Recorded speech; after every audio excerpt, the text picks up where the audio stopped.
Boa tarde a todos. É um prazer estar aqui falando sobre cultura de segurança do paciente. Esse é um tema bastante rico, a gente tem grandes oportunidades de abordar sobre esse tema. É um tema que traz muita relevância para todos os serviços de saúde. Então, para começar, só um minuto.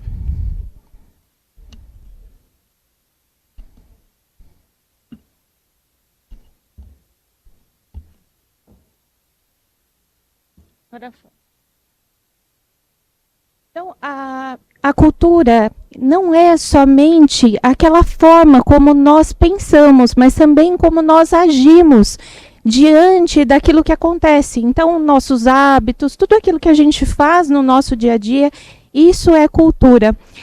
E não é fácil medir a cultura, a gente tem hoje vários mecanismos já consolidados para medição de cultura, no entanto, a gente sabe que isso é uma parcial daquilo que a gente pode enxergar como cultura.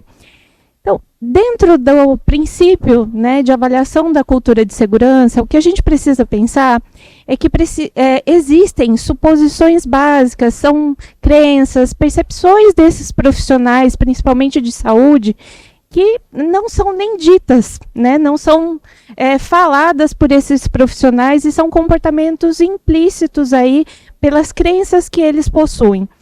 E existem os valores que são expostos aí nessas organizações e a gente tem, então, esses valores, atitudes que são compartilhadas com os demais, principalmente aí pensando na liderança, como que ela compartilha essas crenças, essas filosofias para os colaboradores que estão associados. A gente tem também as estruturas e processos organizacionais. A gente sabe, então, que tem uma estrutura extra, né, fora a tudo aquilo que é a crença do profissional, mas também essa estrutura demonstrada pelas organizações de saúde que demonstram o que ela acredita enquanto cultura de segurança. Então, a gente tem várias formas de se observar a cultura de segurança. Uma delas é pelo comportamento. E o comportamento a gente observa via comunicação entre esses membros da equipe, principalmente do líder aí com os seus profissionais de cada uma dessas áreas. E a gente consegue observar isso apenas por pesquisas observacionais. Então, é a forma como o líder se comunica diretamente com seus profissionais, é a forma com que ele trata os seus profissionais, e isso a gente consegue ver aí através desse comportamento. Mas também tem uma outra vertente, que é o ambiente. E aí esse ambiente é avaliado por meio de auditoria, a gente pode ter vários mecanismos aí, documentos, até políticas organizacionais, que demonstram como essa cultura de segurança está estabelecida dentro das organizações. E também temos os fatores pessoais, fatores individuais aí dos profissionais, que aí sim a gente consegue avaliar por meio dos questionários, os questionários que existem aí já validados na área da saúde. Então, esse é um mecanismo que hoje é muito válido, que a gente consegue observar através desses fatores pessoais, o como esses indivíduos percebem esse ambiente de trabalho ao qual estão inseridos. E aí, visando a avaliação da cultura. A gente sabe também que os incidentes em saúde, a gente observa que eles existem o tempo todo e que a gente precisa criar mecanismos tanto para a eliminação quanto para a mitigação desses eventos. E isso parte de uma decisão gerencial, os processos organizacionais que essas empresas possuem, então, que os hospitais, por exemplo, estabelecem.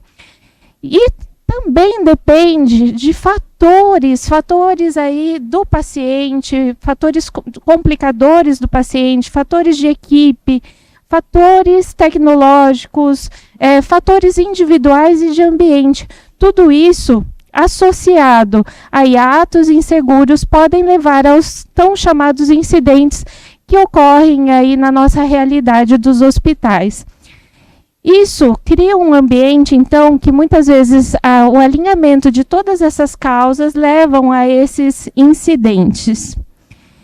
E por que, então, mensurar a cultura de segurança? Ela é um fator preditor super importante aí para que a gente avalie quais são esses comportamentos de segurança aí clínica dos resultados que impactam diretamente na segurança do paciente.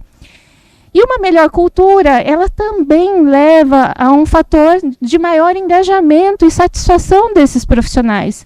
A gente pôde observar muito na pandemia tudo o que aconteceu e até mesmo como foi o resultado de todos os eventos, todas as situações para o engajamento e para a satisfação dos profissionais na área da saúde.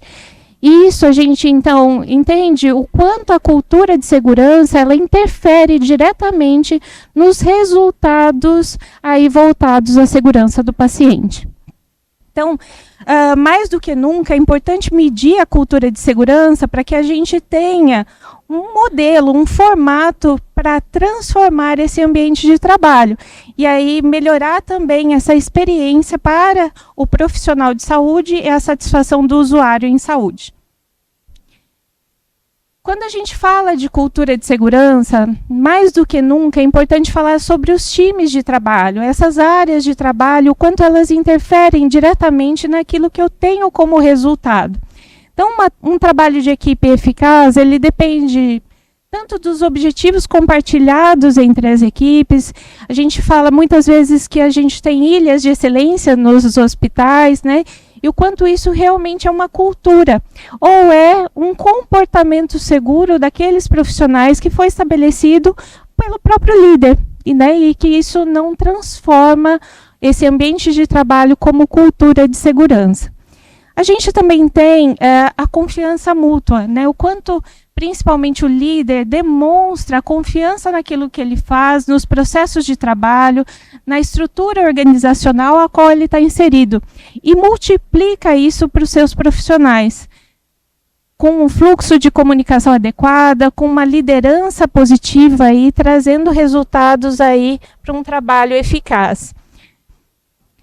Como ferramentas de pesquisa, a gente tem uma série de ferramentas hoje, né, disponíveis no mercado. E essas ferramentas, a gente, dentre todas elas, nós chamamos atenção para uma delas, que é a pesquisa SAC. Tá? Essa pesquisa ela é validada em mais de 8 países, desde 2011, para o português, Brasil. E ela é uma pesquisa que ela tem trazido, até numa revisão sistemática de literatura desde 2018, melhores resultados. E um fator essencial de se medir a cultura de segurança é poder compará-la com os resultados que a gente tem localmente dos indicadores realmente de segurança, tais como as infecções relacionadas à assistência, o tempo de permanência hospitalar, a efetividade do plano terapêutico. Então, tudo isso é importante que a gente correlacione com os resultados da pesquisa de segurança. Não basta a gente fazer a pesquisa, mas a gente tem que analisar cada uma dessas unidades e entender como elas estão posicionadas dentro desse contexto, dentro dessa grande organização, e como esses resultados têm afetado diretamente a segurança do paciente. É importante também lembrar que essa pesquisa ela precisa ser aplicada para todos os profissionais. Não basta eu aplicar para um nicho de profissionais, eu preciso aplicá-la para todo e qualquer profissional, mesmo terceiro inserido nessa instituição.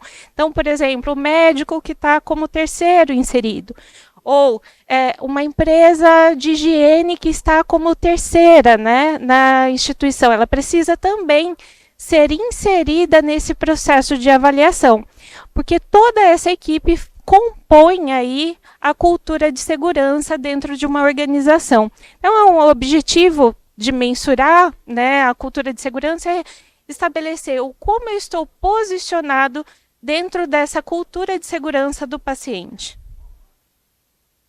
Dentro da pesquisa SAC, nós temos vários elementos aí que são medidos. Como foi trazido agora mais cedo, nós temos, então, clima de trabalho em equipe, que é essencial para a gente entender como que esses colaboradores se posicionam com esses outros trabalhadores dentro da sua área e com os profissionais externos.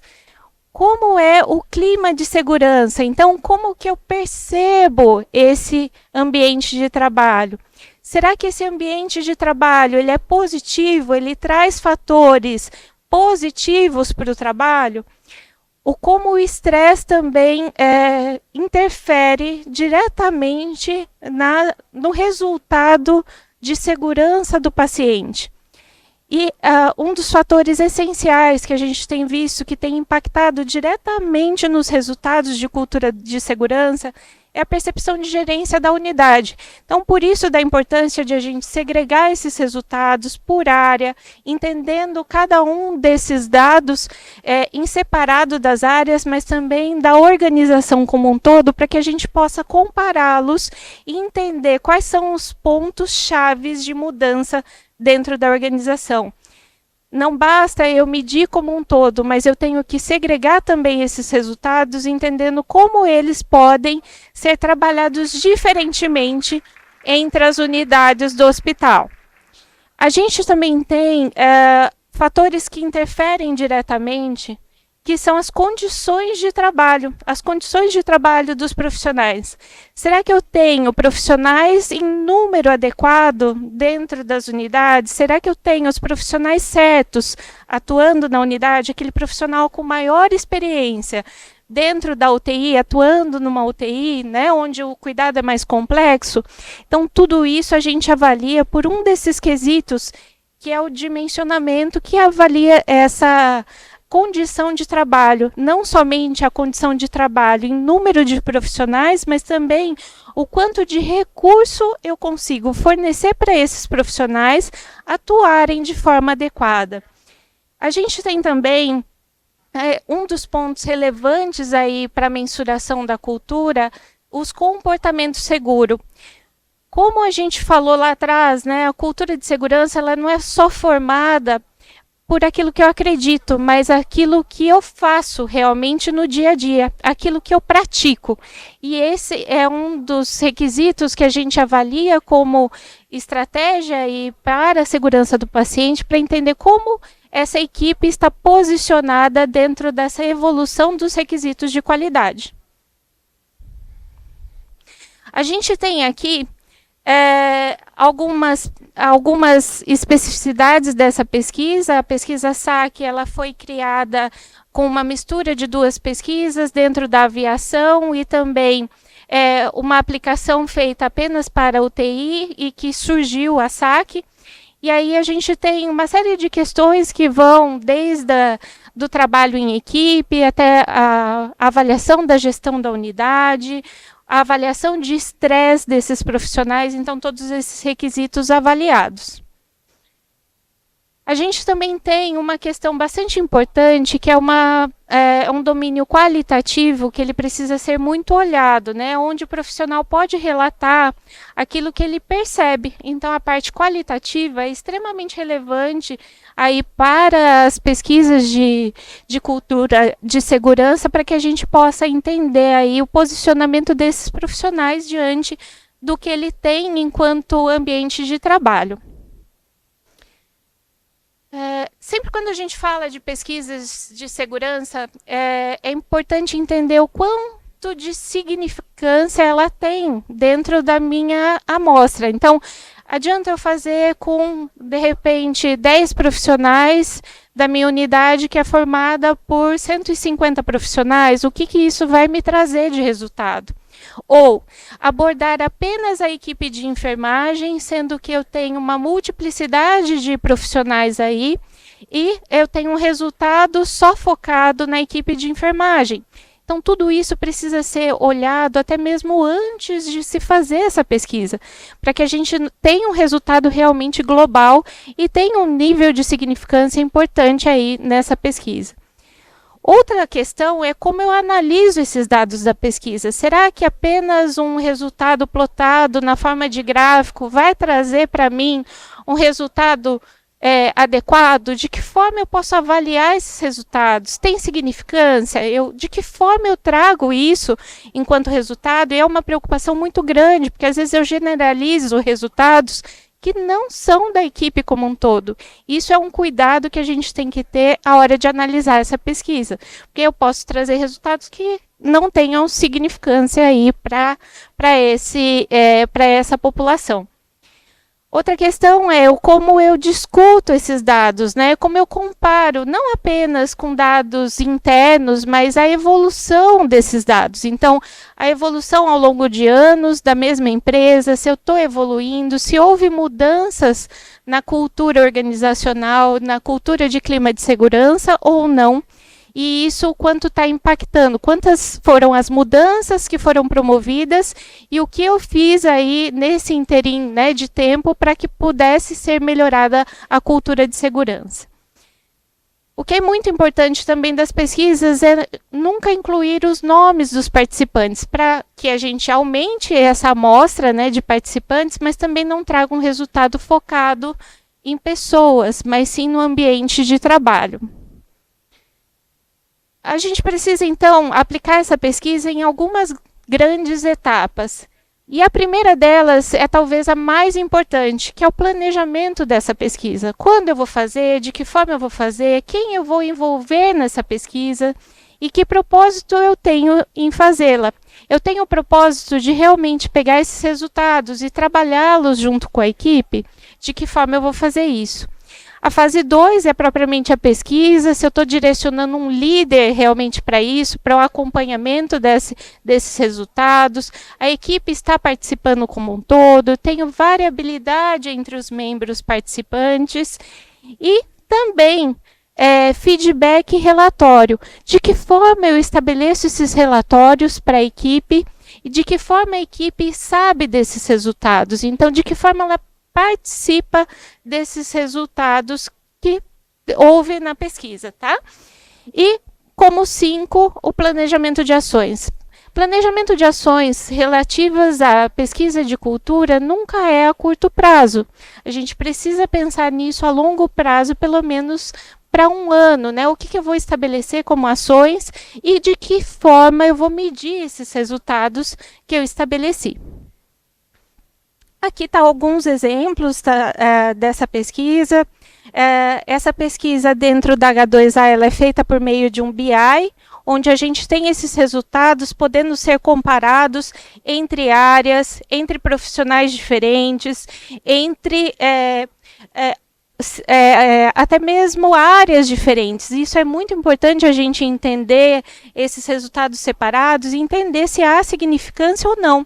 Porque, como eu disse anteriormente, às vezes a gente generaliza resultados que não podem ser generalizados. Então, muito cuidado, né, com a pesquisa, no resultado, na análise que eu vou fazer, porque eu posso trazer até mesmo uma desmotivação dessa equipe por meio de resultados avaliados de forma inadequada.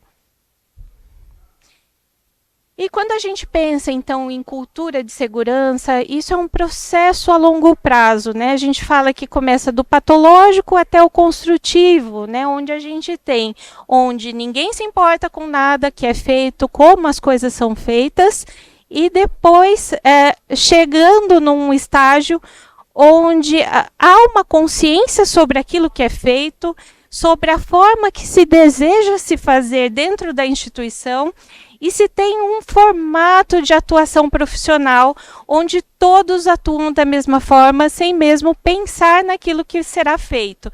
Já é medular. É importante mostrar esse gráfico que a cultura de segurança não ocorre de uma hora para outra, ela é um processo evolutivo que passa por estrutura, processo, resultado, para que depois a gente tenha isso como uma constância dentro das organizações e a gente possa realmente melhorar a qualidade das organizações. Então, eu não falo em cultura já nos primeiros estágios, eu começo essa formação, essa organização, para que eu consiga chegar nesses resultados. É pensar na qualidade desde os processos, é começar na qualidade desde o início, onde eu estou fazendo o planejamento de ações, os fluxos de trabalho, mapeamento de processos, tudo isso inclui o que é cultura de segurança. E, por fim, é importante trazer que a cultura de segurança ela depende tanto das políticas internas organizacionais, da educação, da formação dessa força de trabalho, e também das políticas nacionais, até mesmo propriamente dito no processo de acreditação, né, o quanto ele favorece a conscientização todos esses membros da equipe para que possa trazer realmente uma consciência do que é qualidade, do que é cultura de segurança do paciente. Isso tudo com o cuidado centrado no paciente, nunca deixando de lado o foco no cuidado centrado do paciente. Ele é o provedor de qualquer questão que eu avalie com relação à cultura de segurança. Eu não posso deixar de lado o centro no cuidado do paciente para pensar em fazer pesquisa ou até mesmo outras estratégias em saúde. Muito obrigada, agradeço a organização do congresso, agradeço, né, a participação aqui e poder falar um pouco sobre cultura de segurança.